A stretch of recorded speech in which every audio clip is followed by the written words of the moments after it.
Alright, we're gonna skip through all the dialogue. There's not really a lot going on there besides some lighting, but that's pretty basic stuff. But yeah, straight to this. The explosion was just done with some flashlights. The only really kind of specific thing I did here was I drew like these, kind of like some cracks in the door. And then this is just a lamp shining directly into the camera. What I did do here though was I rebuilt the characters out of entirely black minifigure pieces to give them more of a silhouette look, because even though the light was shining directly into the camera, you could still see kind of like the skin color and the brown color of this guy's jacket. So I did that for there. This might be the only frame of masking in the video is this, and you can see it there in his legs, but yeah, I think that's the only masking in this video. For this, I just used some lint out of like my dryer for this smoke coming down through here, and then this was just a drawn effect.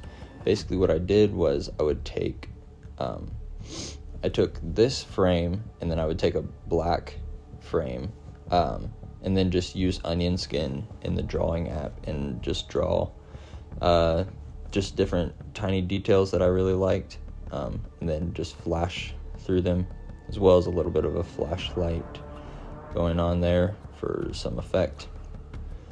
This shot, it's also the only shot that has the cinematic bars in the whole video, because it just kind of adds that impact, I think.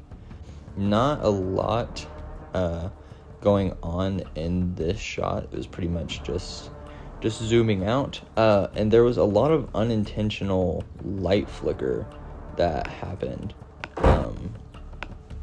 but I ended up not redoing it because I think it kind of added a cool effect with the light flicker.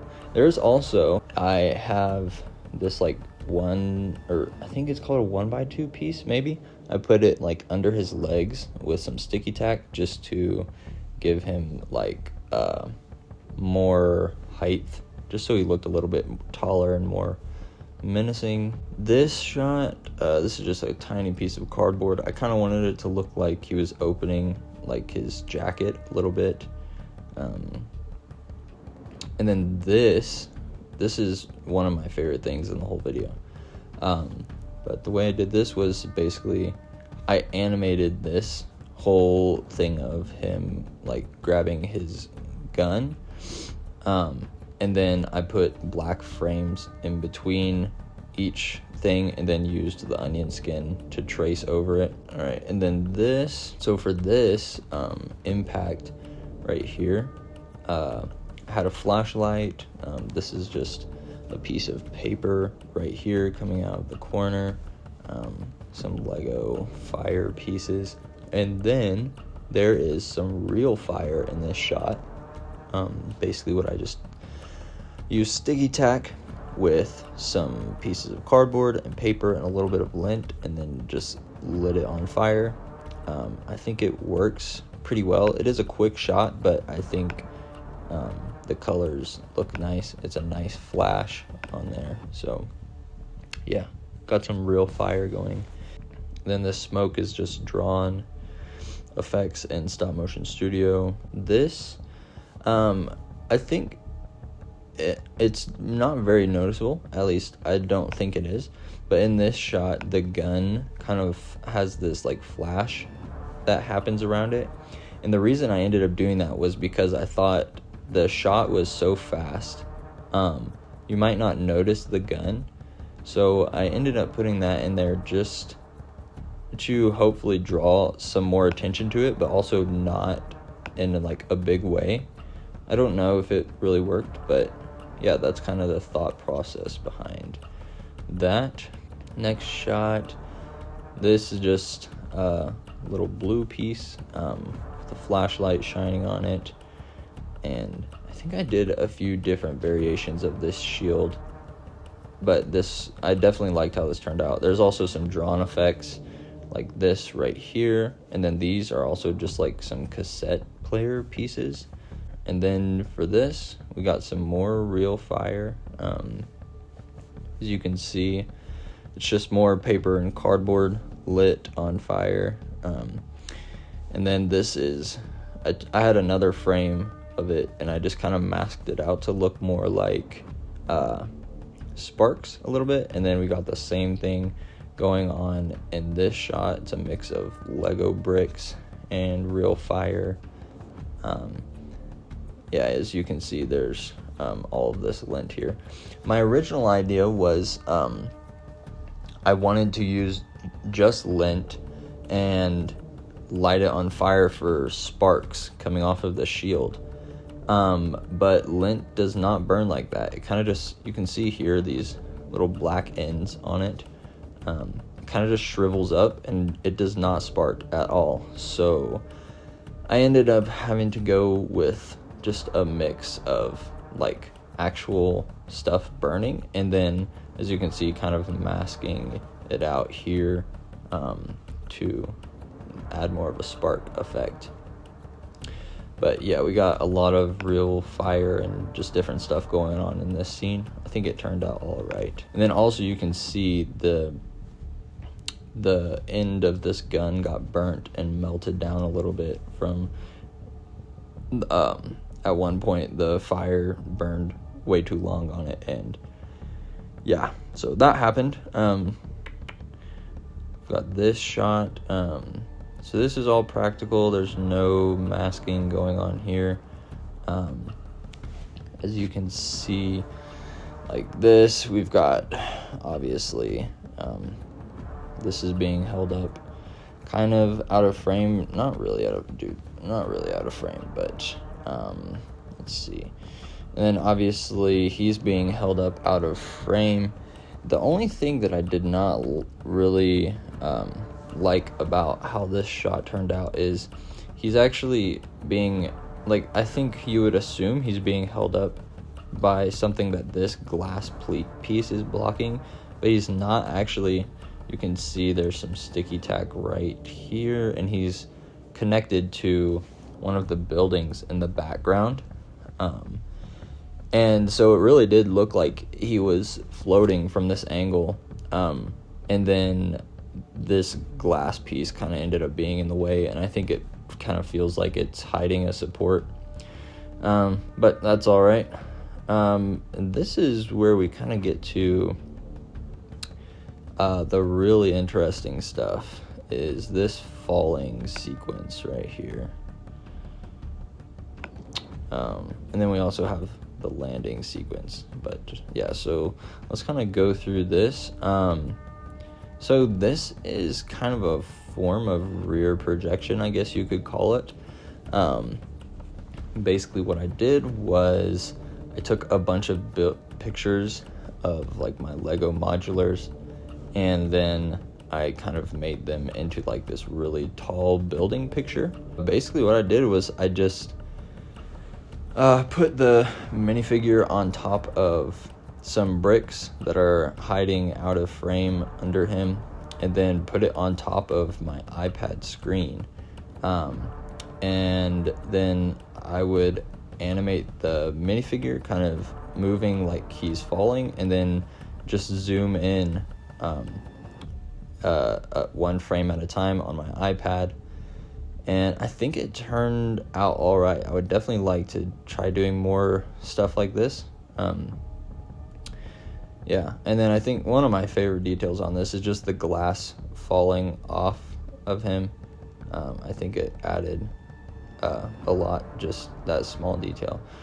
The next shot is, I guess you could call it compositing, maybe. I'm not sure what you would call this, but basically this is the same image as this, except I cut out the Lego floor and I just put in like a starry sky right up here, and then I took pictures of the minifigure from this angle, and then basically just made it into a bunch of stickers, and then just moved the sticker closer and closer into the screen and took frames of it. I still used Stop Motion Studio to take these frames because I wanted it to have more of a stop motion feel instead of just like, I don't know, using some kind of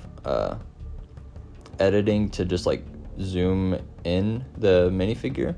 And then also right here, this is no longer a sticker, it's actual minifigure. Once he got close enough to the camera, I just cut from the sticker to real life, and then he hits the screen right here.